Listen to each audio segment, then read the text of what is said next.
Welcome to Ranger Stories. My name is Tennyson E. Stead. I'm the creator of Jump Rangers. And this is the show where I read things that I'm writing in the Jump Rangers universe and probably edit and discuss them for your viewing pleasure. Today, we're reading Jump Rangers, A Game Called Conquest, Chapter 12. If you'd like to catch up on previous episodes of Ranger Stories, you can find those episodes on our YouTube channel at youtube.com/jumprangers. Before we begin, I'm going to have a sip of my coffee.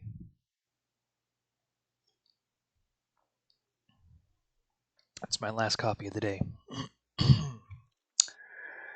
All right. Oh, I like this opening, I think. We'll see how it reads.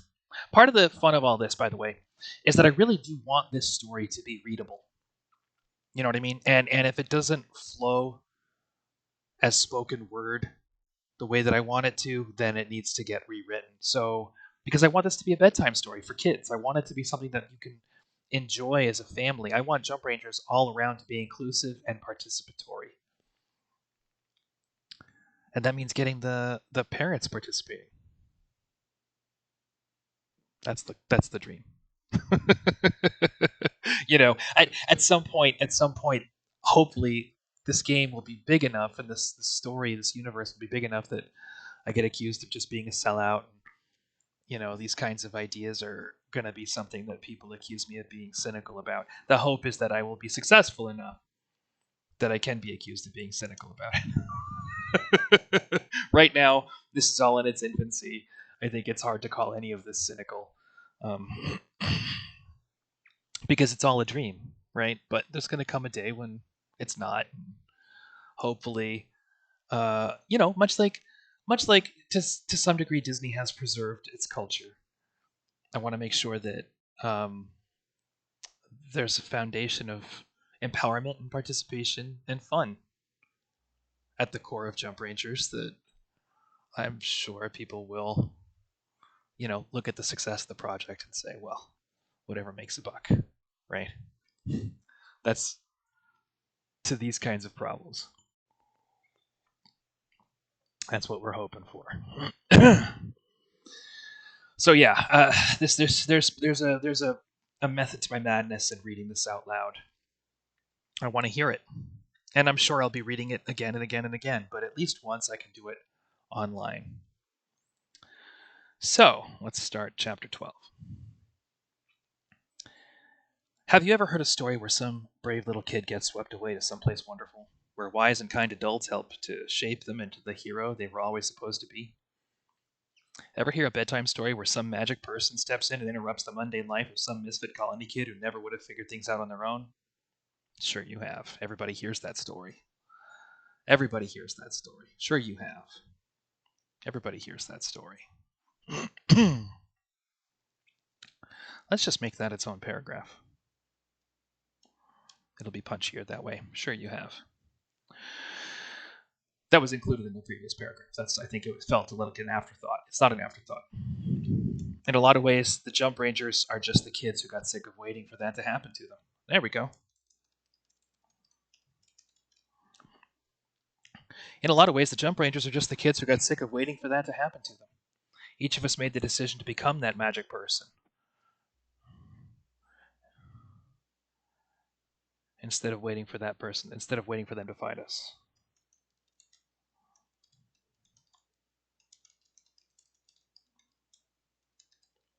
Looking back, doing that work is what got us recruited to the Rangers in the first place.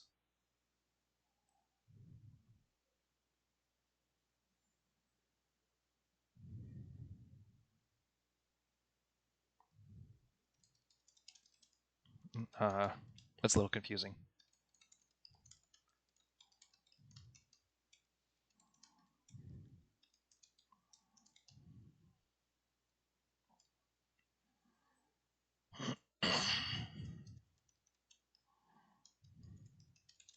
Okay, here we go. This is better. So I'm just going to take it from the top. Have you ever heard a story where some brave little kid gets swept away to someplace wonderful? To some wonderful place. Have you ever heard a story where some brave little kids get swept away to some wonderful place where wise and kind adults help to shape them into the hero they were always supposed to be? Ever hear a bedtime story where some magic person steps in and interrupts the mundane life of some misfit colony kid who never would have figured things out on their own? Sure you have. Everybody hears that story. In a lot of ways, the Jump Rangers are just the kids who got sick of waiting for that to happen to them. Each of us made the decision to become that magic person instead of waiting for them to find us. Doing the work of becoming that person is what got us recruited to the Rangers, in a backwards kind of way. On a far-off desert planet racked by radiation storms and all kinds of weird anomalies, the nomads have carved a network of halls and burrows into the ground. Sanctuary is what they call it. Sanctuary goes in quotes because they're calling it that. When a mistling needs to get away from the things that are happening in their lives, Sanctuary is a place that nomads can whisk them off to. Take one look at the place, and you can see that Sanctuary was meant to be that magic haven where lives get changed and people find themselves. If a mistling is ever in trouble, the nomads let them stay at Sanctuary as long as they need to or want to. It says as long as they want to. As long as they like.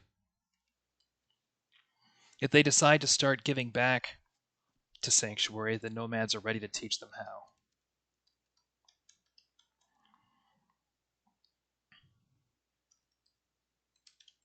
If that person decides to start giving back to Sanctuary, nah. As long as they like. Alright. That's where it stops. As long as they like. But Wrench, you might be thinking, you are not a mistling. The Sarge is not a mistling. If this really is a sacred order of teleporting heroes with grand halls carved from stone and all the rest of it, then the fact that you are not a mistling is going to be a problem. Yes, true. But consider that the mistlings aren't actually the only people living on planet Rock. All around them, a colony of people called the Rock, Rockman beings, if you will, are thriving and living on the weird radiation this planet is constantly putting out. Much of what the mistlings have much of what the mistlings have was given to them by the Rock, including the Grand Hall itself. When you walk down the central tunnel from the surface of Rock into the main hall of Sanctuary, you're walking past reliefs that detail the story of the nomads and pictograms. We don't need to say detail. We can just say tell. When you finally emerge into the main hall, the citrine cavern they call it, the activity, commotion, and light hits you right in the face. Carved out of a massive vein of citrine that carries light down from the surface, the hall itself has a faint warm glow by daylight. In the nighttime, octonium embedded in the citrine sheds a faint and otherworldly light across the underground courtyard. All around, nomads have stalls and kitchens fashioned from scavenged mistling tech, brass and fabric and wood, where they share everything they've seen, learned, or been given in their journeys across the mistling colonies. From the citrine caverns, you can follow passages to the warrens or down to the garden caverns where rain drips from the ceiling and nomads grow their crops. Down another hall off the citrine caverns, nomad artificers have a workshop where they make star pikes, the fighting staffs used by the nomads powered by chips of octonium, as well as other very quaint-looking gadgets with designs that seem far too intricate to be useful, and with effects and powers far beyond the limits of our own technology. Uh, and with effects and powers so far beyond the limits of our own technology, they might as well be magic. All of this, from the citrine caverns with the octonium nightlights to the technology harnessed by the star pikes, was given to the nomads by the Rockman people. Even the citrine itself, the huge chunk of pale yellow crystal into which the nomads have carved the main hall of Sanctuary, was put there using ancient techniques of the spirit that no human will ever live long enough to learn. Ancient Rockman techniques. Ancient rock techniques of the spirit that no human will ever live long enough to learn.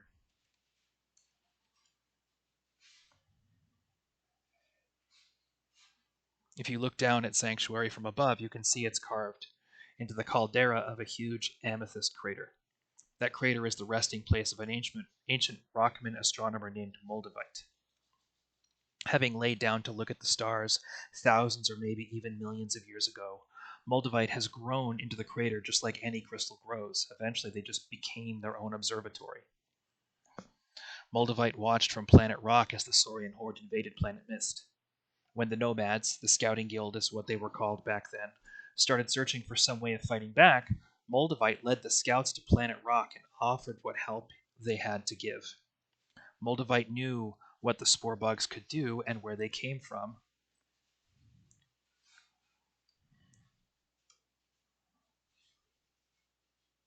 So this is a little bit confusing.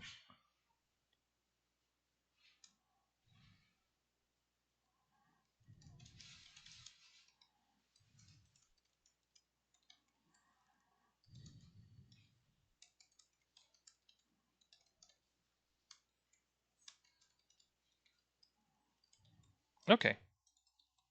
Give me 1 sec. We're just making a quick change here. We're going to take this paragraph from the top. And if anybody happens to be in chat, I'll just check. I won't even speculate. That's just me. That's all right.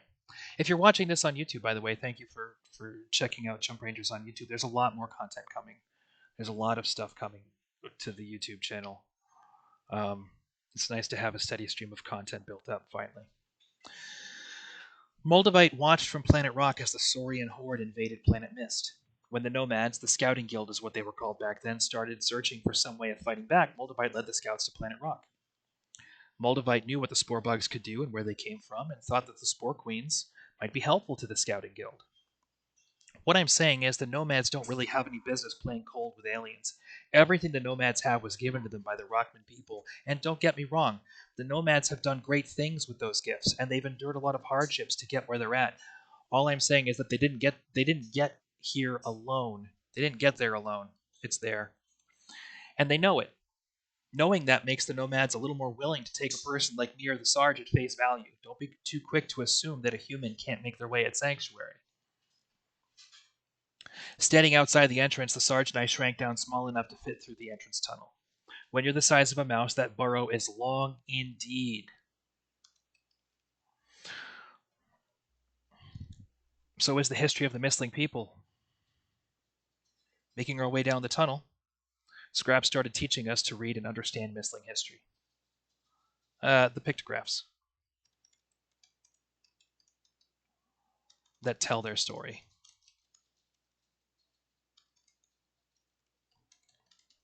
Of the Nomads. Okay. Here we go. Standing outside the entrance, the Sarge and I shrank down small enough to fit through the tunnel. I don't need to say entrance twice. Thank you very much. When you're the size of a mouse, that burrow is long indeed. So is the history of the Mistling people. Making our way down the tunnel, Scrap started teaching us to read and understand the pictographs that tell the story of the Nomads. When we finally stepped out of the narrow tunnel after touching and staring at reliefs and pictographs for must have been a day at least, all that light and noise of the main hall popped our senses. While the Sarge and I stood there, frozen in place as our brains adjusted, the bustle of the cavern fell silent. Most Mistlings had seen a human being at some point in their life. None of these Nomads had ever seen a human being small enough to walk into the citrine cavern. Finally, the Rentrig was getting the respect it deserves. That's what I said to the Sarge as a hush fell over the massive, bustling cavern of yellow crystal. All the Sarge could do was smile at me. He thought I was being ridiculous. But what that shock and silence told me was that I'd been right about the Mistlings all along. I do have things I can offer these people. My confidence was coming back to me. Hanging out in a small amphitheater that was cut into the crystal floor, near the center of the citrine cavern, there's an old Mistling in nomad robes with one of those star pikes in his hands, of course, teaching all the initiates the basics of nomad philosophy. That's a misspelling that I can just fix right there. His name is Master Darwin, and Scrap marched the Sarge and I straight up to him without even glancing at the hundreds of silent Mistlings that were staring at us from every corner of the citrine cavern. "Hello, Master Darwin," he said. "I have promised to teach these two human beings the way of the nomad in exchange for my training as a jump ranger. Now I have completed my training. Now I have completed my training, so I bring them to you." Master Darwin smiled at his colleague. "Expect me to train them for you, Master Scrap?" Would it be the way of the nomad if you did not? Master Darwin laughs, and Scrap smiles confidently. Master Darwin considered myself and the Sarge for a moment. Did you make yourselves this small, or was this done to you? Stepping forward eagerly, the Sarge pipes up. Wrench did it. Raising an eyebrow, Master Darwin looks me over. Yes, that's true. I did it. Why do you learn the way of the nomad? Well, see, the Sarge and I were on a transport mission to get an engineer named Melinda Nova from Planet Cinder to Planet Clarence. On the mothership from Planet Cinder, my wrenchoscope was getting some funny readings. To find the source, we had to get small enough to bloop into the ship's inner systems. Turns out it was somebody named Most Glorious and Exceptional Squeak of the Mothership Vitriol, and maybe 400 other mislings. She threw us in a livestock pen, and we got to talking, and it slipped out that the nomads might have actually saved your homeworld by infesting it with spore bugs. We came looking for you because we want to know if the same thing can work on Earth, and here we are. Blinking, Master Darwin rubbed the stress of dealing with me out of his face. Scrap thought it might be a good start to human misling relations if we all went through one another's basic training, so the Sarge here trained them up on how to be a Xeno Ranger.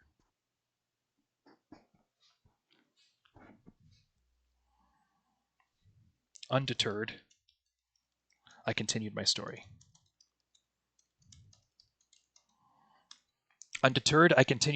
So, blinking, Master Darwin rubbed the stress of dealing with me out of his face. Undeterred, I continued my story. That makes it more clear what's going on here. Scrap thought it might be a good start to human misling relations if we all went through one another's basic training, so the Sarge here trained them up on how to be a Xeno Ranger. Understand the Xeno Corps is one of the more specialized outfits we have in the Jump Rangers. Mostly they deal with aliens. We figured, since we're all aliens to one another, the Xeno Corps seemed like a good place to start. Why do you learn the way of the nomad? I'm asking to be trained as a nomad so I can save my homeworld. Taking a breath, Darwin considered his response. I cannot train you. But interrupting my scrambled effort to find some other better way to explain my intentions, Scrap puts a hand on my shoulder. When I turn to face him, he shakes his head. What about me? Stepping forward, the Sarge presents himself to Master Darwin. Why do you learn the way of the nomad? I want to know the misling people. If you want to know the misling people, learning the way of the nomad is the last thing you should do.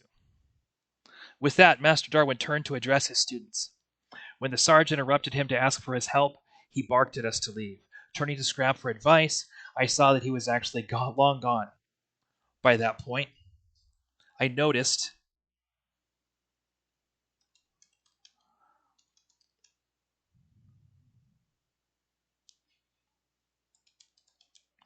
that he'd already left us alone with Master Darwin.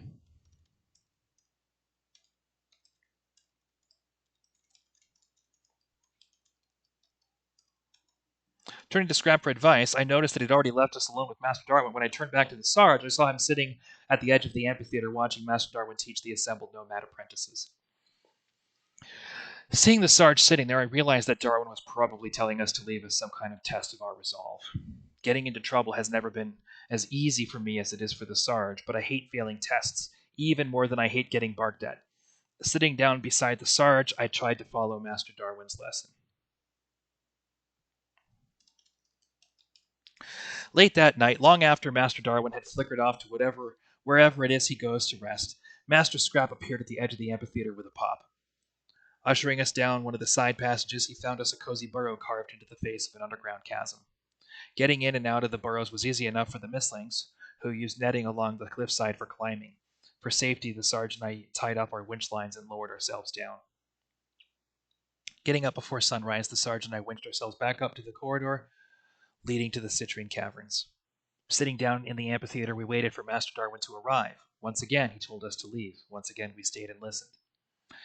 Be attentive to your intuition. Find your balance. All those things I used to hear from Gnome at the Psi Corps. All those things that Gnome used to...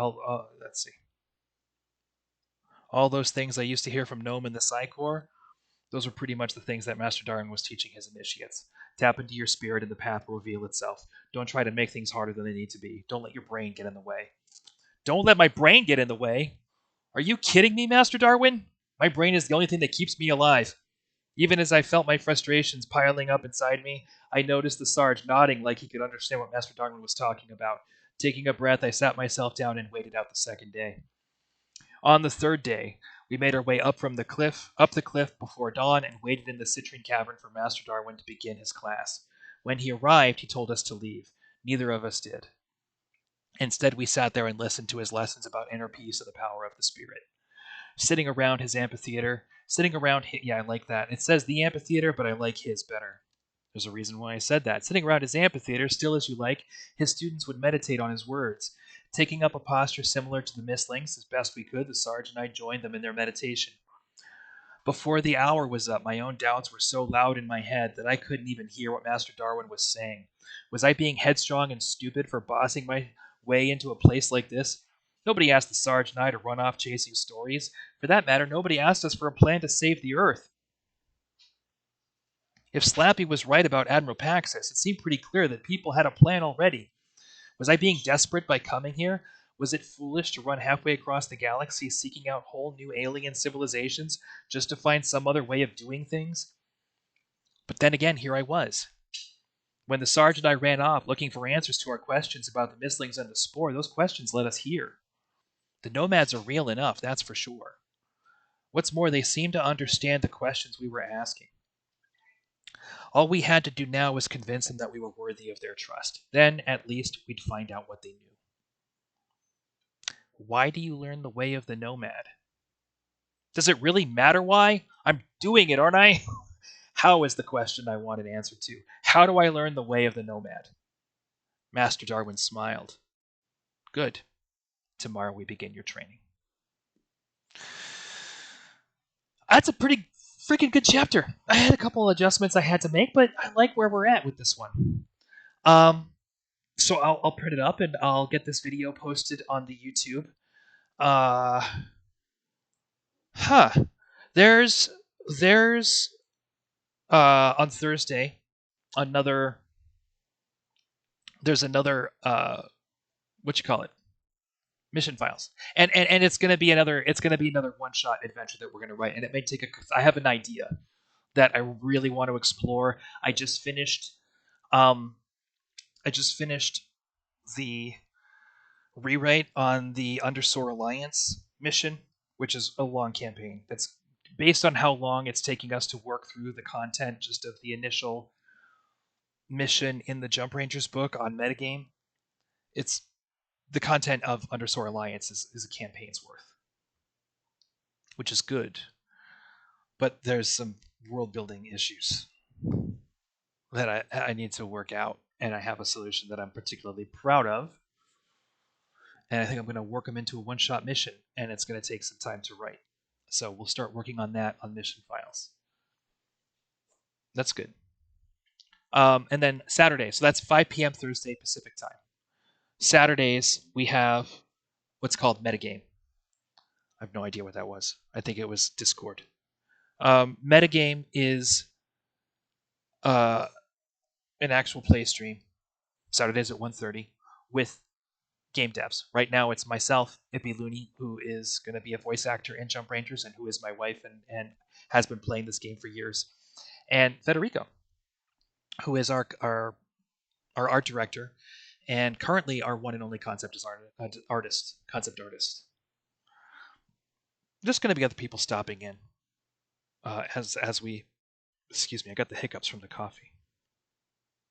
As we develop the game, it'll be good. It's fun. I like it. I was really happy with how the last stream went. And you can watch it on that YouTube channel, youtube.com/@JumpRangers. That's all the Jump Rangers content. Friday at 10 a.m. on youtube.com/@Tennyson E Stead. I have a screenwriting stream where I break down movie ideas, and I would love for people to join me because I kind of want them to challenge me and throw movie ideas at me that they think would make terrible movies, so I can turn them into good movies and impress everybody with my screenwriting skills. And hopefully get work. So join me on that stream. It's called The Script Doctor. And Mondays, Tuesdays, and Thursdays at 10 a.m. on twitch.tv/Tecker10 with 2 Ks. I play Star Citizen because I love Star Citizen. It's my happy place. Most of the rest of the time, I'm either working on Jump Rangers or I'm working on script coverage or I'm doing Disney things with my wife. That's how my life goes. So that's a wrap on today. Thank you very much for watching. Let me know if you have any questions.